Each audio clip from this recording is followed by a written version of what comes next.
सुप्रभात बच्चों, आप सभी अपने स्थान पर सकुशल होंगे, ऐसी मैं बिल्किश मीना उम्मीद रखती हूँ। तो चलिए बच्चों, आज हम हमारी हिंदी पाठ्य पुस्तक बसंत भाग 2 का पाठ 11 रहीम के दोहे पढ़ते हैं। रहीम दास जी के दोहे जब हम पढ़ रहे हैं तो इसमें हम सभी शब्दों के अर्थ देखेंगे, उसका भावार्थ देखेंगे। आपको इन दोहों को अच्छे से पढ़ने के बाद उनको अच्छे से याद करना है, ठीक है। तो चलिए, सबसे पहला दोहा, कहे रहीम संपत्ति सगे, बनत बहुत बहुरीत, विपत्ति कसोटी जे कसे ते ही सांचे में। अर्थात कही यानी कहना, रहीम जी, रहीम यानी रहीमदास जी, संपत्ति यानी रुपया पैसा, सगे यानी हमारे अपने, बनत यानी बन जाते हैं, बहुत यानी बहुत सारे, बहुरीत यानी अनेक तरीकों से। अर्थात कवि रहीमदास जी कहते हैं कि जब हमारे पास संपत्ति धन दौलत होती है तब अनेक लोग अनेक प्रकार से हमारे मित्र बन जाते हैं। वस्तुतः वे हमसे नहीं अपितु हमारी धन संपत्ति से दोस्ती करते हैं या हमारी धन संपत्ति के कारण ही हमारे साथ जुड़ते हैं।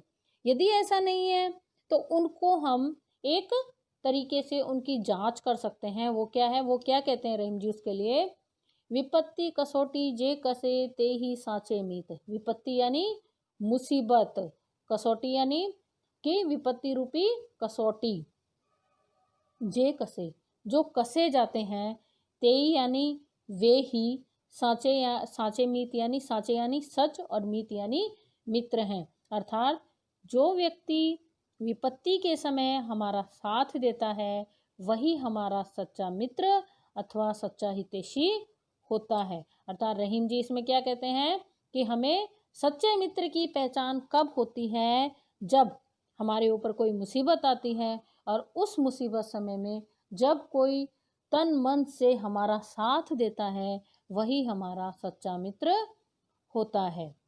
तो अगला दोहा देखें, जाल परे जल जात वही, तजी मिनन को मोह, रहीमन मछरी नीर को तऊ न छांटती छो।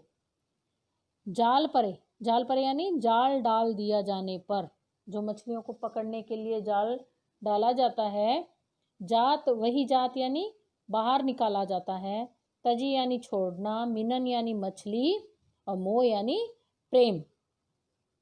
कबीर रहीमदास जी कहते हैं कि जब नदी या तालाब के पानी में जाल डाला जाता है तब पानी मछलियों के प्रति अपने स्नेह एवं प्रेम को त्याग कर जाल से बाहर निकल जाता है। जब जाल को बाहर निकालते तो क्या निकलता है, उसमें मछलियां निकलती है ना, पानी नहीं निकलता है, क्योंकि जो पानी है वो मछलियों से प्रेम नहीं करता है, वो अपनी जान से प्यार करता है, ठीक है ना।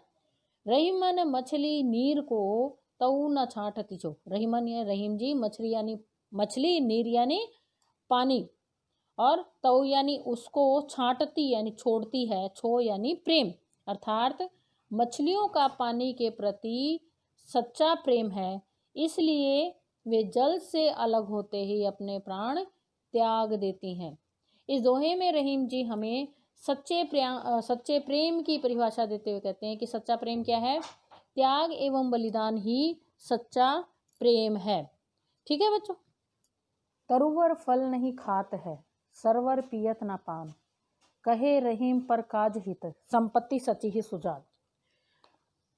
तरुवर यानी वृक्ष, फल यानी फल, नहीं यानी नहीं खाता है, खात यानी खाता है, वृक्ष अपने फल स्वयं नहीं खाता है, सरवर यानी सरोवर, पियत यानी पीना, पान यानी पानी। अर्थात रहीमदास जी कहते हैं कि वृक्ष अपने फल स्वयं नहीं खाते हैं और सरोवर आदि जल स्रोत अपना पानी स्वयं नहीं पीते हैं। अर्थात वृक्षों के फल एवं नदी तालाब आदि का जल तो कौन खाता पीता है, दूसरे ही खाते पीते हैं ना, हम पीते हैं पानी को और फल भी हम खाते हैं, पर ना ही तालाब अपने पानी को पीता है, ना ही वृक्ष अपने फल को खाता है। अर्थात वह दूसरों के लिए ही सेवा करता है।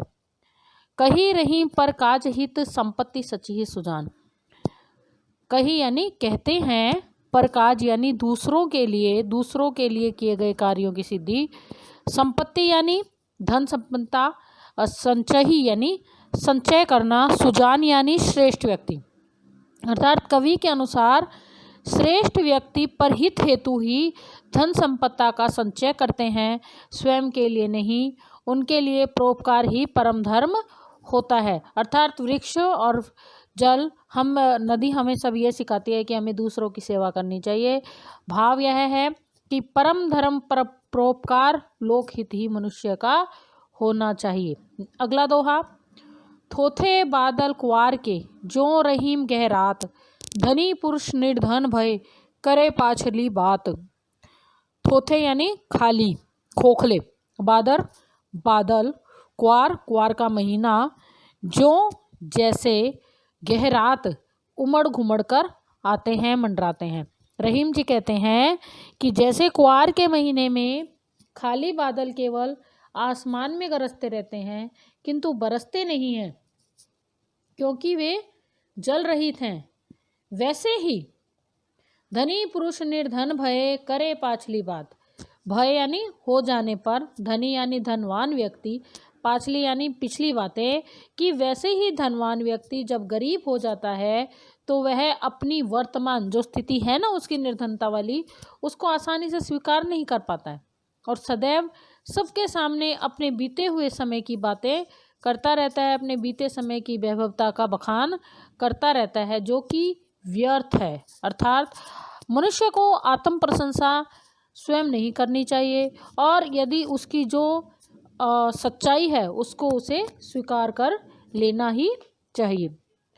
अगला दोहा, धरती की सी रीत है शीत घाम और में, जैसे परी सो सही रहे त्यों रहीम पर यह दे। धरती माता हमारी की के सी जैसी रीत स्वभाव है, शीत सर्दी, घाम गर्मी, में मतलब बारिश, कि कवि रहीमदास जी कहते हैं कि हमारे शरीर की प्रकृति भी धरती जैसी ही होनी चाहिए। जिस प्रकार धरती माता सर्दी, गर्मी एवं वर्षा आदि विभिन्न प्रकार के मौसमों को सहन कर लेती है, ठीक है, गर्मी में गर्म हो जाती है, सर्दी में ठंडी हो जाती है, और जब बहुत धूप पड़ती है तो, और रात को जब धूप पड़ती है तो वो गर्म हो जाती है, रात को जब चंद्रमा आता है तो वो ठंडी भी हो जाती है ना बहुत जल्दी। तो जिस प्रकार से धरती सभी परिवर्तनों को बहुत आसानी से सहन कर लेती है, उसी प्रकार हे मानव जैसी परी सो सही रहे त्यों रहीम यह देह, कि जैसे परी मतलब जैसा मौसम होता है सही रहे, सहन कर लेती हो, त्यों वैसे ही देह यानी शरीर, कि उसी प्रकार हे मनुष्य हमारा यह मानव देह भी सुख दुख हर्ष शोक निंदा प्रशंसा आदि सभी प्रकार की परिस्थितियों को सहन कर लेता है एवं ऋतु परिवर्तन को भी सहज रूप से स्वीकार कर लेता है। तो इन दोहों के माध्यम से रहीमदास जी ने मनुष्य को जीवन की वास्तविकता से परिचय करवाया है और वे जीवन की वास्तविकता से परिचय करवाते हुए कहते हैं कि प्रकृति से सीख लेने की प्रेरणा देते हैं। वे हमें कहते हैं हमें प्रकृति से सीख लेनी चाहिए। हमें सच्चे मित्र की पहचान बताई है कि जो सब संकट के समय हमारे काम आता है वही हमारा सच्चा मित्र होता है। और वे हमें जल से एक तरफा प्रेम करने वाली मछली को तड़प तड़प कर मरते हुए भी बताते हैं, क्योंकि जल उस मछली से कोई प्रेम नहीं करता है, किंतु मछली उस जल के प्रेम वशीभूत होकर ही अपने प्राण त्याग देती है। रहीम जी कहते हैं कि वृक्ष और सरोवर की तरह मनुष्य को भी दूसरों के लिए कार्य करना चाहिए, ना कि स्वयं के लिए धन संचित करना चाहिए। उसका जो धन संचय किया हुआ है वह दूसरों के लिए ही प्रयोग किया जाना चाहिए। दुख के दिनों में सुख के दिनों की बात करना खोखलेपन की निशानी होती है। अर्थात मनुष्य जैसी परिस्थिति में होता है उसे उस परिस्थिति को सहज रूप से स्वीकार कर लेना चाहिए। अंतिम दोहे में रहीम जी ने मनुष्य को धरती की तरह हर परिवर्तन को सहज रूप से स्वीकार करने की शिक्षा दी है। अर्थात मनुष्य को समय दुख और सुख जो हमारे जीवन में आते जाते रहते हैं उनको सहन करने की, उनको सहन करके उनसे बाहर निकलने की शिक्षा दी है। तो चलिए बच्चों, अब उम्मीद है कि आपको यह पाठ अच्छे से समझ आ गया होगा। तो मैं बल्केश मीना अब आपसे विदा लेती हूँ। धन्यवाद।